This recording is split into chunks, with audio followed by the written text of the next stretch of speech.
The Cadillac ATS-V is based on the already zippy 2018 Cadillac ATS and, like the more pedestrian model, it's offered as a two-door coupe and a four-door sedan. But look closely and the ATS-V delivers a more distinct visual presence with its athletic and sinewy looks and its muscular domed hood. Its widened fenders and aero-oriented body kit set it apart even further. Sporty optional Recaro seats inside complete the look with a dash of function, to say the least. The ATS-V is far removed from Cadillac's last Eldorados. There's plenty of muscle under the ATS-V's hood to back up its looks. A twin-turbo 3.6-liter V6 checking in with 464 horsepower and a broadly spread 445 pound-feet of torque. All the power goes to the rear wheels via a choice of 8-speed automatic or enthusiasts rejoice a 6-speed manual. With the coupe and sedan have their own front and rear fascias,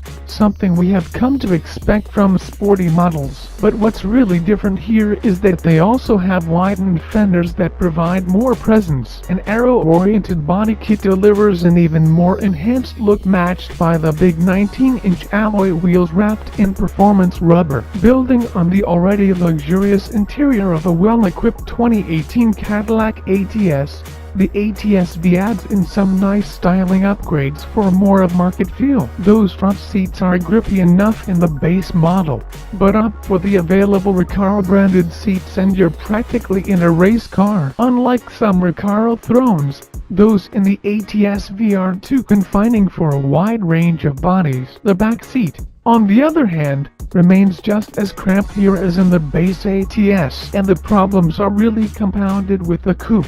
But that's what you get with two doors.